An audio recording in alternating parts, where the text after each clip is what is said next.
Layout पडल्यानंतर तिथला rate काढलेला आहे. तो रेट साधारण 5000 रुपये पर स्क्वेअर मीटरचा रेट काढलेला आहे. साधारण 1300 रुपये स्क्वेअर मीटरने जमीन एक्वायर केली आणि 4 पट रेट उद्योजकांना लावला.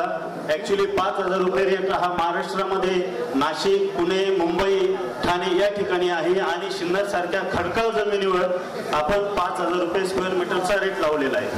तो रेट खूप जास्त आहे. तो रेट कमी झाला पाहिजे. त्याचप्रमाणे 4-5 महिन्यापूर्वी महाराष्ट्र शासनाने फायर चार्जेस मध्ये बदल केले. पूर्वीचे फायर चार्जेस हे 500 रुपये 500 स्क्वेअर मीटरला 5000 रुपये होते. 500 ते 1000 स्क्वेअर मीटरला हे 10000 रुपये होते आणि 5000 स्क्वेअर मीटरला ते चार्जेस 15000 रुपये होते. पण आता 500 स्क्वेअर मीटरला 72600 रुपये झाले. 500 ते 1000 स्क्वेअर मीटरला आता ते 1000 स्क्वेअर मीटरला ते 1,45,000 रुपये झाले आणि जे 5000 स्क्वेअर मीटरला 15000 रुपये होते दादा ते 7,26,000 रुपये झाले. म्हणजे ही ऍक्च्युली ही काय झाली, ही उद्योजकांची लूट झाली. 1 गुंठ्याचा जर प्लॅन अप्रूव्ह करायचा असेल तर 40,000 रुपये खर्च येतो आणि गुजरातमध्ये 40,000 रुपये गुंठ्याने जमिनी मिळतात. तर आपण थोडा याच्यावर विचार करावा की उद्योजकांना किती लुटायचं, उद्योजकांना किती, म्हणजे याच्यावर आपण थोडा विचार केला पाहिजे. सिन्नर घाट चढल्यानंतर 150 युनिट आहे, पण त्या 150 युनिटला जाण्यासाठी 10 वर्षापासून रस्ता नाहीये. रॉंग साईडने ब्रिज ओलांडून तिथे जावं लागतं. तर त्यासाठीचा प्रस्ताव MIDC ने दिलेला आहे. तो प्रस्ताव 4/1/2024 ला MIDC ने इथून सिन्नरहून पाठवलेला आहे. तो प्रस्ताव आपण मंजुरीसाठी द्यावा ही आपल्याला विनंती आहे. टप्पा क्रमांक 1 390 एकर जागेचे भूसंपादन झालेले आहे. तर ती पाईपलाईन पण बदलली गेली पाहिजे. त्याच्यासाठीचा प्रस्ताव हा मंत्रालयात 14/6 दिलेला आहे. त्याकडे आपण थोडं लक्ष द्यावं. माळेगाव MIDCचा जो मेन रोड आहे तिथे खूप 100 टनी वजनी गाड्या ये जा करतात आणि तो रस्ता अजिबात टिकत नाही. त्या रस्त्यासाठीचा प्रस्ताव चौपदरी कॉन्क्रीट करण्याचा प्रस्ताव पण मंत्रालयात दिलेला आहे.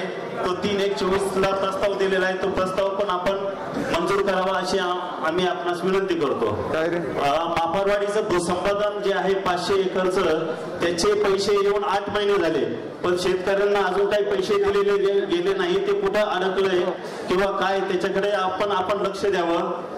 तसेच माळेगाव MIDC साठी आता कोणाला 800 किवे 1000 किवे सप्लाय जर पाहिजे असेल तो सप्लाय मिळत नाही. त्यासाठी नवे सबस्टेशनची गरज आहे. सबस्टेशनची MIDC कडे मागणी केलेली आहे जागेसाठी. MIDC ने प्लॉट दिलेला आहे. त्याचे 20% पैसे भरलेले आहे. पण पुढचा जे 20% पैसे आहे महावितरणने शिवरीसाठी शिवल वाल्यांनी म्हणजे पैसे द्यायला तयार आहे. पण MIDC अजून त्यांना तो प्लॉट ताब्यात नाही देत नाही. तो प्लॉट लवकरात लवकर MIDC ने महावितरणच्या ताब्यात द्यावा म्हणजे नवीन सबस्टेशन सुरू होईल आणि त्यासाठी बाकीच्या गोष्टी होऊन जातील. असे जे सिन्नरचे 8-9 जे प्रस्ताव आहेत ते आपण जे मंजुरीसाठी राज्य शासनाकडे आहे ते आपण लवकरात लवकर मंजूर करून द्यावे ही आपणास नम्र विनंती. राज्याचे उपमुख्यमंत्री, आपल्या सर्वांचे नेते आणि माझे गुरुवर्य नामदार अजितदादा पवार साहेब, दिल्लीवरून खास या कार्यक्रमासाठी माझ्या प्रेमासाठी या राष्ट्रीय पक्षाचे सरचिटणीस खासदार पप्पूजी पटेल साहेब या ठिकाणी उपस्थित राहिले.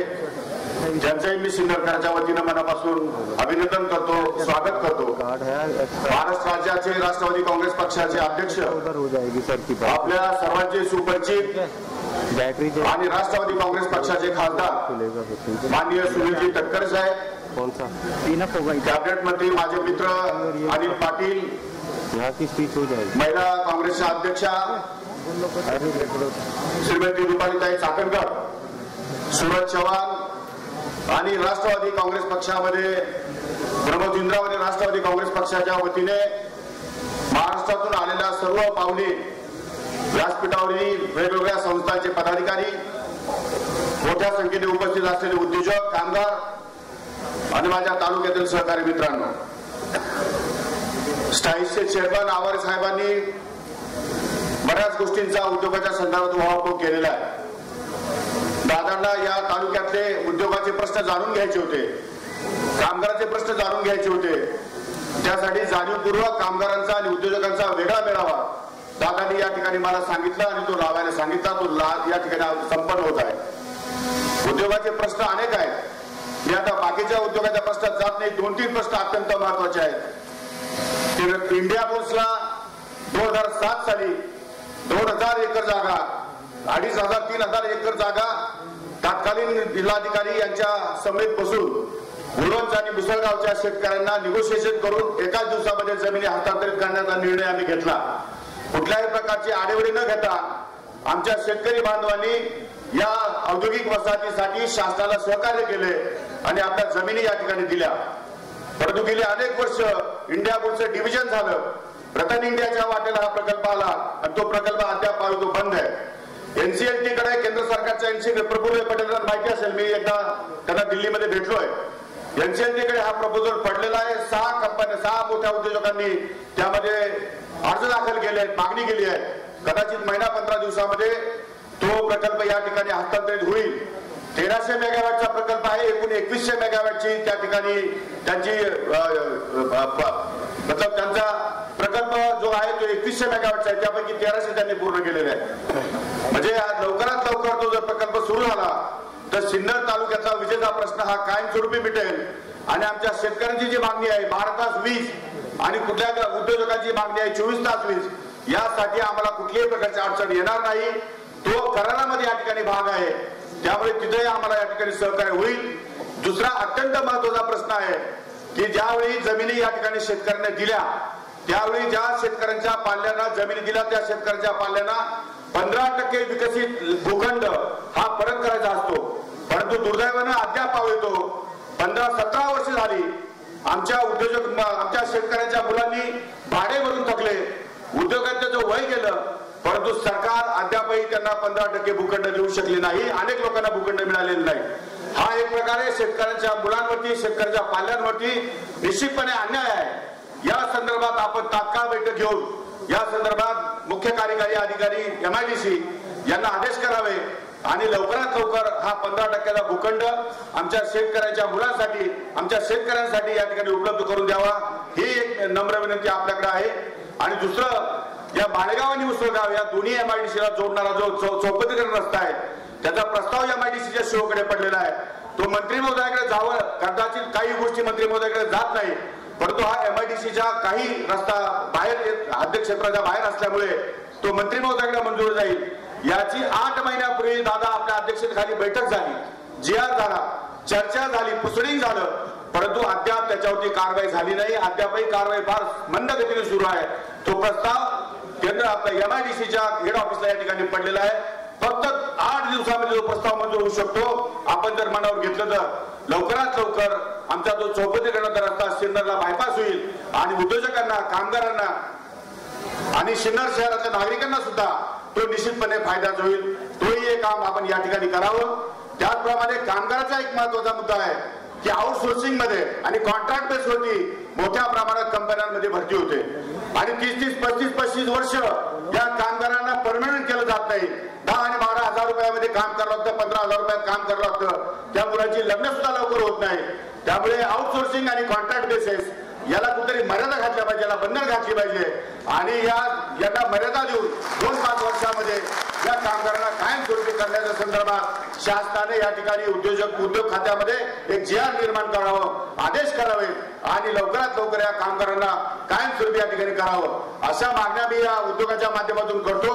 बाकीच्या ज्या स्थितीच्या मागण्या आहेत त्या मी आपल्या समोर तिकडे शेतकरी मेळाव्यात करणारच आहे. पण उद्योगाच्या बाबतीमध्ये ज्या अनेक अडचणी आहेत त्या आमच्या नामकरण आव्हाने सांगितल्याप्रमाणे येणाऱ्या 15-20 दिवसामध्ये आपण सोयीस्कर आपली वेळ द्यावी आणि MIDCच्या संचालकांबरोबर, MIDC बरोबर, माझ्याबरोबर आणि आमच्या शेतकरी मंडळांबरोबर एक बैठक आयोजित करावी आणि हे प्रश्न निकाली काढावेत अशी मी आपल्याकडे नम्र विनंती करतो. मला खात्री दादा म्हणजे रसायन आहे. दादाने एखादा निर्णय घ्यायचा ठरला की त्याचं नावच दादा. त्यामुळे विकासाचा एकच वादा तो म्हणजे अजित दादा. मग आपल्याला दादांच्या भरोशावर निर्णय ठेवून दादांचं नेतृत्व मान्य करून या पुढच्या काळामध्ये आपली प्रगती साधावी लागेल, आपला विकास साधावा लागेल. तो साधण्यासाठीच आज दादा आपल्याची हितगुज करणारा या ठिकाणी आलेले आहे. मला खात्री आणि विश्वास आहे निश्चितपणे हा तालुका वर्षानुवर्ष जो या ठिकाणी दादांच्या बरोबर राहील आणि पुढे सुद्धा कायमचा राहील असं आश्वासन या निमित्ताने मी दादांना देतो. मी माझे 2 शब्द संपवतो. दादांना विनंती करतो की आपण आपले विचार या ठिकाणी ठेवावे. धन्यवाद. जय हिंद, जय महाराष्ट्र. मित्रांनो, कोणत्याही क्षेत्रातला कामगार हा त्या क्षेत्राचा कणा असतो आणि कामगारांच्या कामावरच जगातला कोणताही देश हा उभा राहतो आणि या कामाची किंमत आपल्या सर्वांना असायला हवी असा माझं स्वतःच त्या ठिकाणी मत आहे. पूर्वी आपल्याकडं श्रमाला प्रतिष्ठा होती, कष्ट करायला किंमत होती. आजची परिस्थिती बदललेली आहे. एसी मध्ये पंख्याखाली कार्यालयात काम करणाऱ्यांना अलीकडच्या काळामध्ये प्रतिष्ठा मिळते. त्यामुळे आज पुन्हा आपल्याला श्रमाला प्रतिष्ठा मिळवून देण्याचं काम हे करायचंय. श्रमाला प्रतिष्ठा मिळवून देण्यासाठी माझा श्रम करणाऱ्याला, कष्ट करणाऱ्याला सन्मान दिला पाहिजे, त्याच्या कष्टाची किंमत ठेवायला पाहिजे. आता काही मान्यवर माझ्या आधी बोलत असताना त्यांनी त्याच्याबद्दल, त्यांच्या इंडस्ट्रीच्या बद्दल काही अडचणी सांगण्याचा प्रयत्न केला. साहित्यरत्न लोकशाहीर अण्णाभाऊ साठेंनी म्हटलंय की पृथ्वी शेष नागाच्या डोक्यावर नाही तर कष्टकरी आणि कामगारांच्या तळ हातावर उभी आहे. अण्णाभाऊंचं म्हणणं सूर्यप्रकाशा एवढं सत्य आहे आणि त्यात कुणाचंच दुमत असल्याचं काही एक कारण नाही. हे आपण सगळ्यांनी लक्षामध्ये घ्या. खर तर मगाशी आमचे नामकरण आवारे यांनी काही इथं विचार मांडले आणि त्याचबरोबर आमच्या किरण राठे, किशोर राठेंनी पण मांडले. मला त्याबद्दल सांगायचं आणि बाळीकरांनी पण मांडले. मला त्याबद्दल सांगायचंय की याच्यातले 142 जवळपास या वसाहती, सहकारी औद्योगिक वसाहती महाराष्ट्रामध्ये, त्याच्यामध्ये चांगल्या चाललेल्या वसाहती म्हणजे माझी सिन्नरची वसाहत आहे, माझी बारामतीची वसाहत आहे. ह्या काही वसाहती खरोखरीच अतिशय चांगले चाललेल्या आहेत. पण त्याच्यात अडचणी पण इथं आवारांनी बोलून दाखवल्या. 82 साली आपले त्यावेळेचे आमदार स्वर्गीय सूर्यभान गडाख साहेबांनी सुरू केलेलं हे सगळं काम, त्याच्यानंतर 88 साली देखील त्याच्यात भर घालण्याचं काम झालं. अजूनही जमिनीच्या बद्दलचा उहापोह या ठिकाणी झाला आणि इथल्या ज्या समस्या आहेत की बाबा तुम्ही इतर ठिकाणी ग्रामपंचायतीला 50% MRSला देता, तसं सहकारी औद्योगिक वसाहतीच्या करता देखील केलं पाहिजे. मी त्या सगळ्या गोष्टी तुमच्या बारकाईने वाचत होतो. मी सोमवार ते गुरुवार, म्हणजे गुरुवार ते सोमवार 5 दिवस महाराष्ट्राच्या दौऱ्यावर आहे. आता इथून पुढे 5 दिवस माझा दौरा चालणार. 2 दिवस मी मंत्रालयामध्ये बसणार. मंगळवारी किंवा बुधवारी माणिकरावांना आणि आत्ता निवेदन दिलेले आमच्या अजय बाहेती, किशोर भाऊ राठे आणि नामकरण आवारे यांचे जे विषय आहेत त्या संदर्भात अनिल डिकले मी आता ते देतो. आज जरी शनिवार असला तर मी MIDCचे CEO ह्यालाही मला फोन लावून द्या आणि उदय सावंतला पण फोन लावून द्या. त्यांना सांगतो की या विषयाच्या संदर्भामध्ये सोमवारी तुम्ही तयारी करा. मंगळवारी जरी कॅबिनेट वगैरे असली तरी त्याच्यातनं सवड काढून सकाळी 9:30-10 कॅबिनेट दुपारी असेल तर सकाळी, कॅबिनेट सकाळी असेल तर दुपारी, याबद्दलची यांनी जे जे प्रश्न मांडलेले ते प्रश्न अतिशय रास्त आहेत, योग्य आहेत, ते त्या ठिकाणी सोडवले गेले पाहिजेत. अशा पद्धतीनं आपण बैठक घेऊ.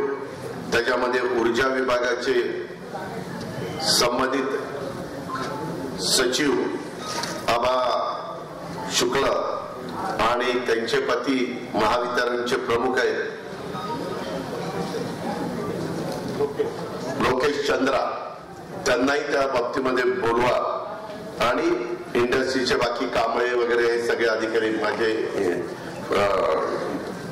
फायनान्सचे पण, आणि त्याच्यातनं आपण हे प्रश्न जे 3 महिन्यापूर्वी 300 एकर जागा दर निश्चित केलेले होते, फायर चार्जेसच्या बद्दल, सिन्नर घाट चढल्यानंतर सिन्नर MIDC 34 वर्ष झाली, हे सगळे प्रश्न किशोर राठेजी, किरण भंडारीजी, बबन वाजेंनी दिलेले आहेत. आणि त्याच्यात इव्हन भगवती स्टील कास्ट त्यांचंही म्हणणं बरोबर आहे की अजय भायतींचं आम्ही विदर्भाला आणि मराठवाड्याला विजेमध्ये सवलत देण्याच्या करता मी दरवर्षी बजेटमध्ये 1200 कोटी रुपये तरतूद करतो. पण त्यांचं म्हणणं असं आहे की ती तरतूद जास्त तिकडे जाते. माझ्या माहितीप्रमाणे कोकण आणि पश्चिम महाराष्ट्र त्याच्यात नाहीये, परंतु बाकीचे 3 विभाग आहेत. मागे काही गोष्टी मला कानावर आल्या होत्या, विशेषतः जालना परिसरातल्या, तिथं वेगवेगळ्या काही गोष्टी प्रकार चालतात म्हणून, आणि आम्ही ज्या काही गोष्टी देतो ते नियमाने त्याचं पालन झालं पाहिजे, त्याच्यात गडबड नाही झाली पाहिजे, अशा प्रकारची भावना माझ्यासारख्या कार्यकर्त्याची आहे. आणि त्याच्याकरता त्यांचाही जो प्रश्न आहे तो देखील याच्यामध्ये दिलेला आहे. आणि माणिकरावांच्या लेटर हेडवर हे बाकीचे सगळे सिन्नर थर्मल पॉवर लिमिटेडचे जप्त केलेल्या बद्दल तेही आपण महाजनकोच्या पण CMD ला हजर ठेवा, महाजनकोच्या CMD ला, महावितरणच्या महाजनकोच्या.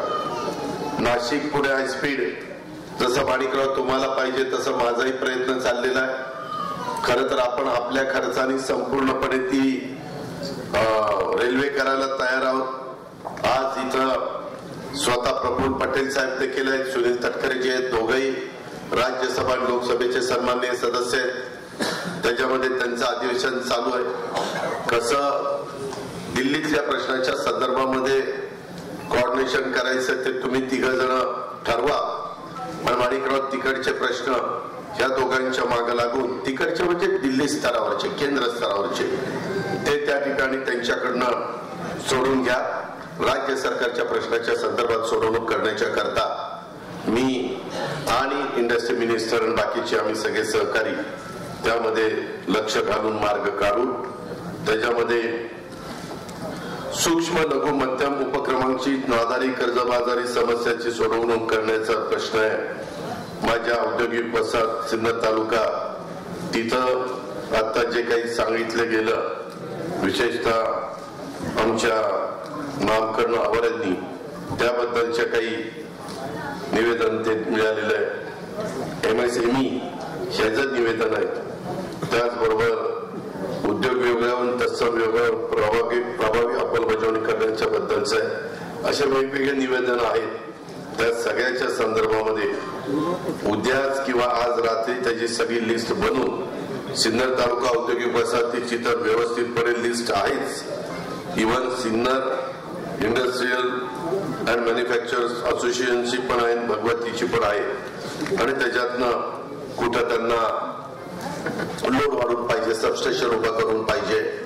कदाचित इथं जो प्लांट आलेला होता तो प्लांट अडचणीमध्ये आल्यानंतर तो काहीतरी आमची महाजनको ते टेंडर भरते असं सांगितलेलं आहे. त्याच्याबद्दल देखील आपण भविष्यात कसं त्याला गती देता येईल अशा प्रकारचा प्रयत्न देखील माणिकराव करू. कारण शेवटी हे सगळी इंडस्ट्री व्यवस्थित चालली तर माझ्या कामगारांना न्याय मिळणार आहे, तर माझा कामगार व्यवस्थितपणे तिथं काम करू शकणार आहे. इंडिया बुल्सने देखील, मला आठवत आहे विलासराव देशमुख राज्याचे मुख्यमंत्री असताना या भागामध्ये इंडिया बुल्सनं एक युनिट इथं काढलं आणि एक युनिट मला वाटतं अमरावतीमध्ये काढलं. परंतु नंतर ती इंडस्ट्री खूप मालक अडचणीमध्ये आले, मला वाटतं गेहलोत म्हणून त्यांचं आडनाव आहे, आणि ते नंतर इथनं परदेशातच निघून गेले.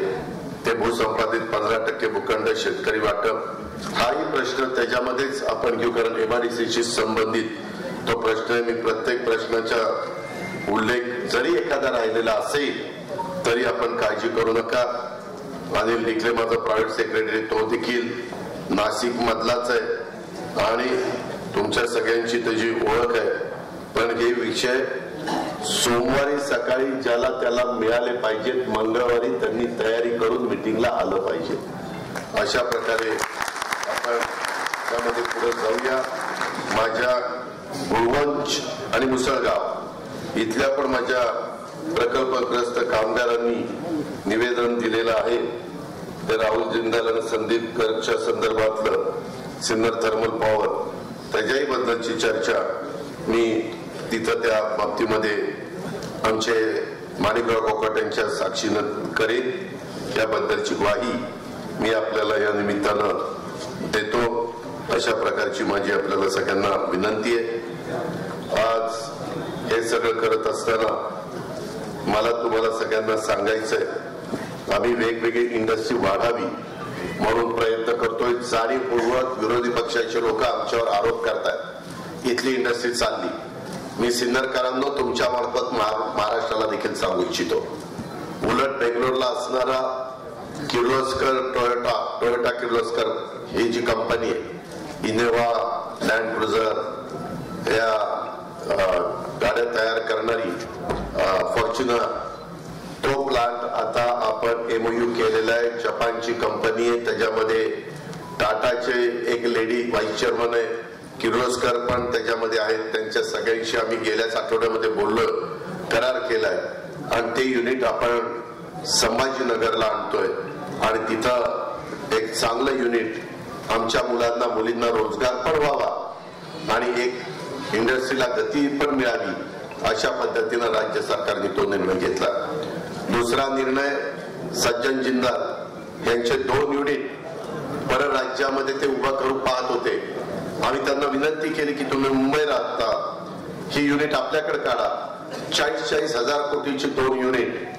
मी बाहेरच्या राज्यांचा उल्लेख करत नाही, तिकडे जाणार होते, ते आपण आपल्या राज्यामध्ये आणण्याच्या करता यशस्वी झालो. ही गोष्ट लक्षात घ्या. हे काय करतात, नरेटिव्ह सेट करतात, उद्योग चालले, उद्योग पळाले. कशाचे उद्योग पळाले? हे अशा पद्धतीनं लाखो कोटीचे उद्योग आपल्याकडे आणण्याचा आम्ही प्रयत्न करतोय. आताही इथं सांगण्यात आलं की आम्हाला मोठा उद्योग द्या. पहिल्या मीटिंग मध्ये ह्याच्यातले प्रश्न माणिकरावांच्या उपस्थितीमध्ये आपण सगळे सोडून घेऊया आणि त्याच्यातून एकदा काही रेट पण, मी तर ते सगळं वाचत असताना आश्चर्यचकितच झालो. त्याच्यामध्ये खरोखरीच माझ्या इंडस्ट्रीवर म्हणजे उद्योग धंदे करणाऱ्यांच्यावर अन्याय आहे. 390 एकराचं जे रेट आहेत, फायर चार्जेस आहे, सगळं अतिशय तुमची मागणी रास्त आहे, त्याबद्दल दुमत असल्याचं कारण नाही. आणि म्हणून MIDCचं जमिनीमधलं वारेमाप मोबदला मिळवायचा याकरता MIDC नाहीये. रिझनेबल तर घ्यावा, पण कारण इंडस्ट्रीवाल्याला पण परवडलं पाहिजे, स्मॉल स्केल इंडस्ट्रीला पण परवडलं पाहिजे, मोठ्या इंडस्ट्रीला पण परवडलं पाहिजे. अशा पद्धतीनं पुढे आपण जाऊया. त्याच्यामध्ये मला दुसरं एक तुम्हाला सगळ्यांना सांगायचं आहे, या वेळेच्या अर्थसंकल्पामध्ये ज्या काही योजना आम्ही तुम्हाला देण्याचा प्रयत्न केलेला आहे, त्या योजनांची माहिती आम्ही देतोय, पण विरोधक त्याच्यावर पण टीका करतायत. कालच कुणीतरी मी माझी मुख्यमंत्री माझी लाडकी बहीण योजना त्याच्यावरही टीका केली की काय तुम्ही काय देऊन देताय. अरे तुम्ही सरकारमध्ये असता तर काहीच दिलं नाही. देवळात वाजवायची घंटा देखील तुम्ही दिली नाही. तुम्ही मला सांगताय तुम्ही काय देताय, आम्ही काय देतो. उगीच बोलायचं काही कारण नाही. ह्यामध्ये जे बोलतायत ते सोन्याचा चमचा तोंडात घेऊन आलेली मंडळी बोलतायत. त्यांना काय माहिती 1,500 रुपयाची किंमत. अरे आमच्या 1.5-2 कोटी 2.5 कोटी महिलांना जे खुरपण करतात, जे मोलमजुरी करतात, जे धुणभांडी करतात, झाडू पोतना करतात, अशा प्रकारच्या या गरीब महिलांना एक सबलीकरण महिलांचं झालं पाहिजे, सक्षम झाल्या पाहिजे. त्या पुढं त्यांना देखील स्वतःचा काही खर्च करण्याचा अधिकार आहे, तो त्यांना वापरता आला पाहिजे. याकरता आम्ही 46,000 कोटी रुपये वर्षाला आमच्या महिलांना देतो. आणि हे मात्र टीका करताय. त्यांना असं वाटतं की हे चुनावी जुमला आहे. निवडणुका येत असतात, निवडणुका जात असतात, निवडणुकीचा आम्ही फार विचार करत नाही. शेवटी सर्वसामान्य मतदार हा मतदार राजा आहे, तो ठरवत असतो राज्य कुणाच्या हातामध्ये द्यायचं आहे. आणि त्याच्यातून एक चांगल्या योजना घेऊन आम्ही समाजाच्या पुढे आलेलो आहे. सर्व घटकांकरता आलेलो आहे. मित्रांनो, कालच विशिष्ट कौशल्य धोरण करणाऱ्या राज्यातील कौशल्य धारण करणाऱ्या राज्यातील युवक युवतींना राज्यासह देशात आणि परदेशात रोजगाराच्या संधी मिळाव्यात यासाठी शालेय शिक्षण विभागाने थेट जर्मनीमध्ये तिथं जवळपास 4 लाख मुलांना मुलींना रोजगार कसा मिळेल याबद्दलचा प्रयत्न त्या ठिकाणी केलाय आणि त्यांना थोडी जर्मनी भाषा आली पाहिजे त्याच्यामध्ये मी बजेटमध्ये तरतूद पण केली. त्याचं काम पण आपण सुरू केलंय आणि त्यांना महिना 2 लाख रुपये जर्मनीमध्ये सॅलरी मिळणार आहे. अशा पद्धतीनं जिथं शक्य असेल तिथं आपल्या देशात, शक्य असेल तिथं परदेशात, शक्य असेल तिथं आपल्या महाराष्ट्रात, शक्य असेल तिथं आपल्या नाशिक जिल्ह्यात आणि जिथं शक्य असेल तिथं आपल्या सिन्नरच्या परिसरात अशा प्रकारे आपण ह्या युवा युवतींच्या करता काम करतोय. त्यांना पण स्टायपंड देण्याचा निर्णय आपण घेतलेला आहे. मध्ये आम्ही सुरजागड इस्पात प्रायव्हेट लिमिटेड ह्याचंही उद्घाटन जुलैमध्ये गडचिरोलीला भूमिपूजन उद्घाटन मी चुकून म्हणलं भूमिपूजन केलं. तिथंच लॉइड्स कंपनीचा मोठा प्लांट आलेला आहे. खूप चांगल्या प्रकारचे माझ्या आदिवासी मुलांना मुलींना तिथं रोजगार मिळालेला आहे. खूप चांगलं खनिज स्टील तयार करण्याच्या करता जे मटेरियल लागतं ते तिथं मिळालेलं आहे. देशातलं नंबर 1 क्वालिटीचं अशा प्रकारचं रॉ मटेरियल तिथं मिळालेलं आहे आणि त्याच्यातनं हजारो कोटी रुपये हे राज्य सरकारला पण मिळणार आहे. परंतु त्याच्यातनं खूप मोठा रोजगार हा आपल्या महाराष्ट्रामध्ये निर्माण होणार आहे. त्याच्यावर जिथं जिथं खनिजे सापडतील, जिथं जिथं जे काही भूगर्भात असेल ते पण शोधण्याचं काम आम्ही करतोय. एकच त्याचं कारण आहे की माझ्या राज्यातल्या मुलांना मुलींना रोजगार मिळाला पाहिजे, त्यांना स्वतःच्या पायावर उभं राहता आलं पाहिजे. अशा प्रकारची भूमिका ही आपल्या सरकारने स्वीकारलेली आहे. ह्याची नोंद कृपया माझ्या सिन्नरकरांनी या निमित्तानं घ्यावी. माझ्या सिन्नर विधानसभा मतदारसंघाच्या मध्ये प्रश्नाची सोडवणूक करण्याच्या करता सतत माणिकराव प्रयत्न करत असतात. आताही मी इथं आलो त्याच्यामध्ये एक लग्नात करत असतो ना, नवरा बायकोला बसवतात मिरवणुकीत, नववधू आणि नववराला बसवतात तसं आम्हाला बसवलं होतं आणि त्याच्यामध्ये मनात म्हणलं माझं लग्न झालं तेव्हा घोड्यावर पण बसवलं नाही, रथ तर बाजूलाच राहिला आणि आता आम्हाला माणिकराव रथात बसवतोय. पण आता काय करणार, त्यावेळेसची जी काही आमचं राहून गेलेलं होतं रथात बसायचं घोड्यावर बसायचं ते आज आम्ही पुरं करून घेतलं. आमच्या बरोबर सुनील तटकरेंनी पण पुरं करून घेतलं, तर सूरज चव्हाणांनी पण पुरं करून घेतलं, अनिल भाईदास पाटील आमच्या अंमळनेरचे त्यांनी पण पूर्ण करून घेतलं. गमतीचा भाग जाऊ द्या, परंतु अतिशय उत्साहाने या जनसन्मान यात्रेचं स्वागत माझा नागरिक करतोय, माझा शेतकरी करतोय, विशेषतः माझी भगिनी करती, माझी माय माऊली करती. तेव्हा काय सकाळपासून किती राख्या बांधल्या. मी मगाशीच म्हणलं या 3-4 दिवसात मी इतक्या राख्या बांधून घेतल्या की मला जसं कळतंय तिथपासून ह्या राख्या बांधेपर्यंत माझ्या आजपर्यंतच्या बहिणींनी जेवढ्या राख्या बांधल्या असतील इतक्या वर्षात तितक्या राख्या 3 दिवसात मला बांधल्या गेल्या. एवढं प्रेम आज माझ्या माय माऊली माझ्या भगिनी दाखवत आहेत. आम्ही कुठंतरी त्यांचा विश्वास हा त्या ठिकाणी मिळवण्याचा प्रयत्न करतोय. मी या माझ्या कामगार मेळाव्याच्या निमित्तानं संवादाच्या निमित्तानं सांगू इच्छितो की या विश्वासाला काही झालं तरी आम्ही लोक तडा जाऊन देणार नाही. वाटेल ते विरोधकांनी आरोप करावे. आम्ही सगळं जे करतो ते फार प्लॅनिंगने करतो, अतिशय सिस्टमॅटिक पद्धतीनं करतो. आर्थिक शिस्त आम्हालाही कळती. 10 वर्ष एवढ्या महत्वाच्या राज्याचा अर्थसंकल्प सादर करणं हे काही येड्यागावाळाचं काम नाहीये. ही गोष्ट आपण लक्षात ठेवा. उगीच कुणालाही कधी काही पद भूषवायला नाही मिळाले आणि त्या ठिकाणी काही पण उचलली जीभ लावली टाळायला, ठीक आहे, लोकशाहीमध्ये तो अधिकार त्यांचा आहे, तो मी काही नाकारत नाही. परंतु खोटं का सांगता, त्याच्या संदर्भामध्ये माहिती का घेत नाही, अशा प्रकारचं माझं त्यांना सांगणं आहे. मित्रांनो, दमणगंगा, गारगाई, वैतरणा, कडवा हे देव नदीचे नदीजोड प्रकल्प, त्याही बाबतीमध्ये माणिकराव मागे आहे. परवा आम्ही वैनगंगा पैनगंगा प्रकल्प 85,000 कोटीचा त्याला मान्यता दिली. लवकरच आम्ही नारपार या प्रकल्पाला मान्यता देतो. पश्चिमेकडे पडणारं पाणी पूर्वेकडे आणणं, त्याच्यात माझं गोदावरी काठ आणि माझं नाथसागर, माझं सिद्धेश्वर, माझं येलदरी, माजलगाव ही धरणं भरावी, माझी नाशिक जिल्ह्यातली धरणं भरावी आणि त्याच्यातून समुद्राला मिळणारं पाणी माझ्या शेतीवाडी करता, माझ्या बळीराजाच्या करता मला वापरता यावं. त्याच धर्तीवर दमणगंगा, गारगाई, वैतरणा, कडवा ह्या देवनदी नदीजोड प्रकल्पाच्याही बद्दल माणिकरावचा पाठपुरावा चाललेला आहे. आमचा आणि देवेंद्र फडणवीसचा प्रयत्न आहे की आचारसंहिता सुरू व्हायच्या आत त्याला कशी मान्यता देता येईल याबद्दल पण उद्याच्या सोमवारी माझ्या ऑफिसला तिथं बसतात जे DCM ऑफिसला, त्यांना सांगायचं आणि तो प्रस्ताव माझ्या पुढे आला पाहिजे, माझ्याकडनं तो कॅबिनेटला गेला पाहिजे.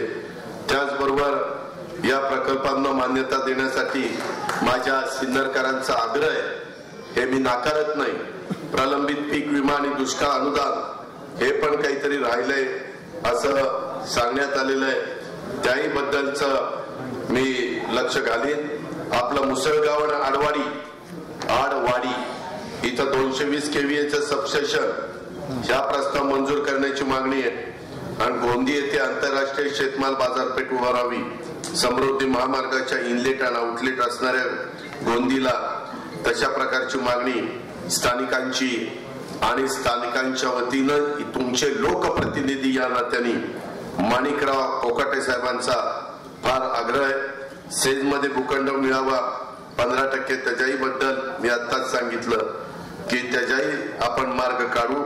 सिन्नर MIDCच्या प्रश्नाच्या बद्दल बोललो, इंडिया पोल्स ऊर्जा प्रकल्पाच्या बद्दल बोललो. अशा प्रकारे आपण ह्याच्यातून पुढे जाऊ. गुंतवणुकीमध्ये आज तुमचा माझा महाराष्ट्र भारतामध्ये आघाडीवर आहे. देशात एक अग्रेसर राज्य आहे गुंतवणुकीसाठी. जगातल्या आणि देशातल्या उद्योजकांचा महाराष्ट्राला प्राधान्य आहे. महायुती सरकारच्या काळात महाराष्ट्रात येणाऱ्या गुंतवणुकीचा वेग हा सिन्नरकरांना वाढलेला आहे. ITIचं बळकटीकरण आम्ही त्या निमित्तानं करतोय. त्याच्यामध्ये ITIच्या अभ्यासक्रमामध्ये काही बदल देखील आम्ही करतोय. त्यांना अत्याधुनिक यंत्रसामुग्री आणि सोयी सुविधा पुरवण्याचं काम हातामध्ये घेतोय. आम्ही घेतलंय. बारामतीला आत्ताच मी काल परवा आमचं भारत फोर्ज त्यांनी CSR मधनं खूप चांगली मदत केली. त्याच्या आधी पुणे जिल्ह्यात खेड तालुक्यामध्ये खेडच्या ITIला केली. तशा पद्धतीनं अनेक मोठ्या मोठ्या कंपन्यांचा CSR आणि राज्य सरकारची निधीची जोड ह्या पद्धतीनं आम्ही चांगल्या प्रकारे अत्याधुनिक यंत्रसामुग्री आणि सोयी सुविधा देण्याचं काम करतोय. या माध्यमातून आपल्या महाराष्ट्र राज्यातल्या तरुणांना रोजगार मिळून कसा देता येईल आणि आपल्या इथं जे छोटे मोठे उद्योजक इंडस्ट्री उभी करतात त्यांना चांगल्या प्रकारे कुशल मनुष्यबळाची गरज ही कशी भागवता येईल आणि तरुणांना रोजगार कसा देता येईल, अशा प्रकारचं आमचा सगळ्यांचा धोरण आहे. उद्योग क्षेत्र हे प्रत्यक्ष आणि अप्रत्यक्ष सर्वाधिक रोजगार देणारं क्षेत्र आहे. त्यामुळे राज्यातल्या लाखो कुटुंबांच्या घरी चुली पेटवण्याचं काम या क्षेत्रात काम करणारा संघटित आणि असंघटित कामगार करतो कल्याणासाठी आणि त्यांच्या कल्याणासाठी आपलं महायुतीचं सरकार आम्ही सगळेजण प्रयत्नशील आहोत.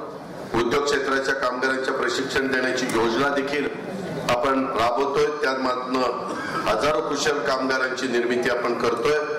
बांधकाम कामगारांच्या साठी आम्ही मध्यान्ह भोजन योजना, प्रधानमंत्री श्रमयोगी मानधन योजना, प्रधानमंत्री जीवन ज्योती विमा योजना, प्रधानमंत्री सुरक्षा विमा योजना, पूर्व शिक्षण ओळख प्रशिक्षण योजना, अशा अनेक प्रकारच्या योजना काही केंद्राच्या मार्फत आणि काही तुमच्या माझ्या राज्य सरकारच्या मार्फत राबवण्याचा आपला प्रयत्न आहे. लवकरच तुमच्या माझा देश आज 5व्या क्रमांकावर आहे. पुढे काही वर्षांनी तो अर्थव्यवस्थेच्या बाबतीमध्ये 3ऱ्या क्रमांकावर जगात आणण्याचा आपला सगळ्यांचा प्रयत्न आहे. ही पण बाब आपण सगळ्यांनी लक्षामध्ये घेतली पाहिजे. अशा अनेक गोष्टी आम्ही आमच्या मुला मुलींच्या करता करतो. मगाशी एक सांगायचं राहिलं की एक जो करार झालाय तो 4 लाख तरुणांना जर्मनीमध्ये रोजगाराची संधी आपण उपलब्ध करून देणार आहे. आणि त्या जपान बरोबर जर्मनी बरोबरच जपान आणि फ्रान्स सारख्या देशातनं सुद्धा आपल्या इथल्या कुशल मनुष्यबळाला मागणी आहे. त्यामुळं तुम्हाला येत्या काळात परदेशात काम करण्याची मोठी संधी हे आपलं महायुतीचं सरकार उपलब्ध करून देत आहे. कारण सगळ्यांनाच सिन्नरमध्येच नोकऱ्या मिळतील असं नाही, नाशिकच जिल्ह्यात नोकऱ्या मिळतील असं नाही. थोडस आपण पण बाहेर जाऊन काम करण्याची तयारी मानसिकता ठेवली पाहिजे अशी माझी तरुणींना आग्रहाची मागणी आहे, विनंती आहे. हे पण मला आपल्याला सगळ्यांना आवर्जून सांगायचं. अधिक न बोलता पुढच्या बाकीच्या योजना मी पुढच्या कार्यक्रमामध्ये त्या ठिकाणी सांगेन. इथं Hindustan national glass and industry limited Malegaon Sinnar येथील कामगारांना न्याय मिळण्याच्या बद्दल पण एक निवेदन आलेलं आहे. त्याच्याही संदर्भामध्ये मी परवा दिवशी जी मीटिंग घेतो त्या मीटिंग मध्ये हा देखील विषय ठेवून त्याच्या संदर्भामध्ये काय केलं पाहिजे, काय मार्ग काढला पाहिजे. मित्रांनो, माझी तुम्हाला विनंती आहे, माझ्या बारामतीमध्ये देखील अनेक प्रकारची इंडस्ट्री आहे. भारत फोर्ज आहे, इंडियन सिम्लेस आहे, डायनामिक्स आहे, त्याच्यामध्ये पियाजो आहे, त्याच्यामध्ये फेरेरो आहे, त्याच्यामध्ये बावली आहे, अशा अनेक आहेत. मी जाणीवपूर्वक कामगारांना पण न्याय मिळाला पाहिजे, त्यांच्याही कष्टाचं चीज झालं पाहिजे, पण इंडस्ट्री पण बंद पडता कामा नये. उद्योगपती आणि कामगार यांच्यामध्ये सातत्याने समन्वय साधण्याचा प्रयत्न हा माझ्याकडनं होत असतो. जर त्याच्यामध्ये अंतर पडलं, दरी पडली तर इंडस्ट्री बंद पडते. शेवटी कामगारांच्यावर अन्याय होता कामा नये आणि तो अन्याय न होऊन देता इंडस्ट्रीला देखील जे काही उद्योगपतीने गुंतवणूक केलेली असते त्याचा हप्ता आणि त्याचं व्याज हे देखील त्याच्यातनं जावं, अशा पद्धतीचा समन्वय साधायचा असतो, व्यावहारिक दृष्टिकोन त्या ठिकाणी ठेवायचा असतो. ह्याही गोष्टीची आठवण ही आपण सगळ्यांनी ठेवावी. आणि नक्की माझ्या या नाशिक वर्क्स युनियननी जे पत्र दिलंय त्याच्यामध्ये काय झालंय त्याची माहिती मी घेईन. आज जे काही मुद्दे इथं मांडण्याचा प्रयत्न केलेला आहे त्याच्या बहुतेक मुद्द्याला स्पर्श करण्याचा प्रयत्न मी माझ्या भाषणात केला. जे काही राहिलेलं असेल ते पण करण्याची आमची तयारी आहे. शेवटी आम्ही जनसेवक आहे. जनसन्मान यात्रा आम्ही कशा करता काढलेली आहे? ही यात्रा जनसेवक या नात्याने जनतेचे प्रश्न सोडवण्याच्या करता आम्ही काढलेली आहे. याही गोष्टीचा आपण विसर पडून देऊ नका. पुढे बघता बघता विधानसभेच्या निवडणुका येतील. अतिशय उत्तम पद्धतीचं काम माणिकराव कोकाटे साहेब करताय. मी आता तुमच्या चौकात इथं बाहेर आलेलो होतो. हे नाट्यगृह त्यांच्या प्रयत्नातनं झालं, समोर पंचायत समितीचं कार्यालय त्यांच्या प्रयत्नात झालं.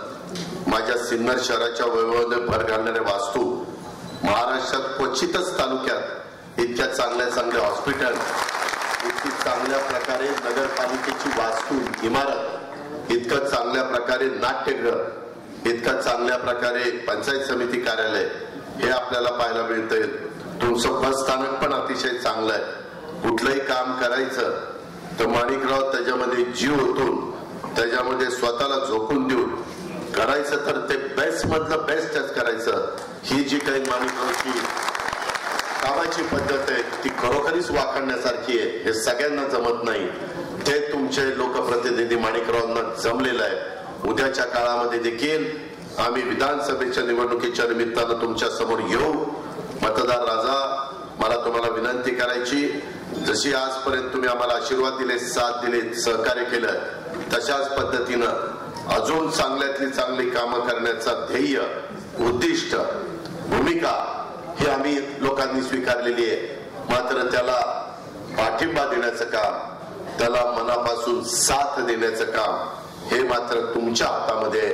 ते आपण सगळ्यांनी करावं. आणखीन जोमाने, तुम्हाला माहिती नाही आम्ही जो राजकीय निर्णय घेतला तो कशा करता घेतला, लोकांचे प्रश्न, तुमचे प्रश्न, तुमच्या अडचणी सोडवण्याच्या करता घेतला, समाजाच्या करता घेतला, जनतेच्या करता घेतला.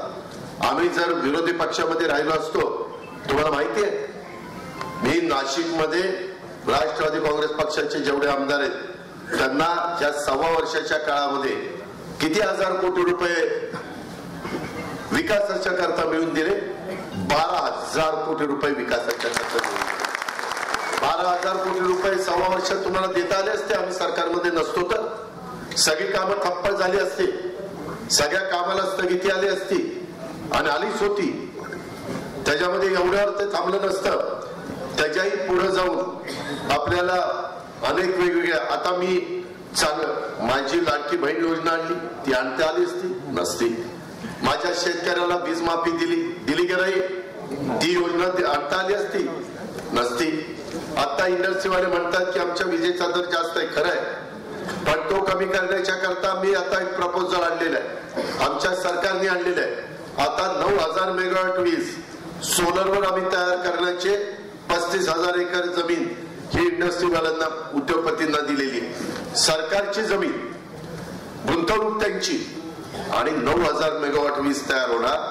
उद्योग जे धंदे करणारे माझे उद्योगपती आहेत त्यांना सांगायचंय, कामगारांना तुम्हाला सांगायचंय, ते आल्यानंतर तेवढी वीज आता आम्हाला वीज 7 रुपये 8 रुपये पर्यंत मिळते. ती आम्ही इंडस्ट्रीला जवळपास किती 11 रुपये काय किती रेट आहे, 9.5 10. इंडस्ट्रियल म्हणजे कमर्शियलला तर 11-12, मॉल बिलला तर फार आहे. आताची वीज आम्हाला केवढ्याला मिळते, 2 रुपये 80, 2 रुपये 90, 3 रुपये 3.10, 3.20, ऍव्हरेज 3 रुपये. 7-8 रुपयाची वीज 3 रुपयाला मिळाली. आज तुम्हाला सगळ्या शेतकऱ्यांना आता सोलरची वीज आम्ही देणार आहे. मागेल त्याला सौर ऊर्जा पंप, हे आपलं धोरण आहे.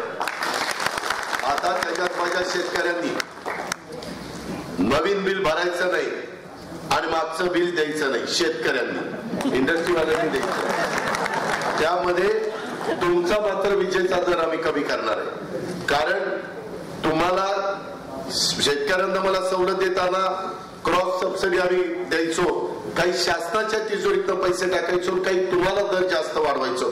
पण ती इंडस्ट्री टिके ना. आजूबाजूच्या राज्यांचे दर जास्त आणि माझ्या इथल्या इंडस्ट्रीचे दर कमी आणि आमचे जास्त, त्याच्यावर वैतागून गेले. हे भगवती स्टील कास्ट प्रायव्हेट लिमिटेडचं तेच म्हणणं आहे. तुम्ही जर विदर्भ मराठवाड्यामध्ये सवलत दिली तर आम्ही उत्तर महाराष्ट्राने काय केलंय, आम्हालाही सवलत द्या, नाहीतर आम्ही नाही त्याच्या पुढे टिकणार. हा जो अडचण आहे ती अडचण दूर करण्याच्या करता हे धोरण आम्ही आणलेलं आहे. केंद्र सरकारने 30% त्याच्यामध्ये सबसिडी दिलेली आहे. त्याच्यातनं माझ्या शेतकऱ्याला पण दिवसा वीज मिळेल. सूर्य उगवला जाऊन बटन दाबा, सूर्य मावळला बटन बंद करा, घरी जाऊन बायका मुलांच्या मध्ये जेवण खावण करा, बाकीचं कुठं चकाट्या पेटवायला जाऊ नका. त्याच्यामध्ये हे सगळं करत असताना हे आम्ही माझ्या शेतकरी समाजाच्या करता करतोय. शेतकरी बळीराजाच्या करता ज्या ज्या गोष्टी करता येतील, मी आज नाशिक जिल्हा मध्यवर्ती सहकारी बँकेबद्दल पण बोलीन. त्याच्याही करता मी आपल्याला सांगेन की जसं बुलढाणा जिल्हा मध्यवर्ती सहकारी बँकेला मी 300 कोटी रुपये दिले हमी सरकारने, तसं त्यांना पण 700 कोटी रुपये लागणार आहेत की आम्ही त्या ठिकाणी देऊ. 10 वर्षाच्या परतफेडीने देऊ. परंतु पुढच्या वेळेस तुम्ही पण चांगल्या लोकांना बँकेमध्ये निवडून द्या. बँक चांगली चालवणाऱ्यांना संधी द्या. आम्ही तुमच्या पाठीशी आहोत. सहकार खातं आपल्याकडे आहे. आपले दिलीप वळसे पाटीलच त्या खात्याचे मंत्री आहेत आणि सरकारची गॅरंटी देण्याचं काम वित्त विभाग म्हणून मी त्याच्यात पुढाकार घेईन आणि कॅबिनेटला तो विषय आणून त्याच्यातनं मार्ग काढीन. अशा पद्धतीनं आपण त्या ठिकाणी काम करू.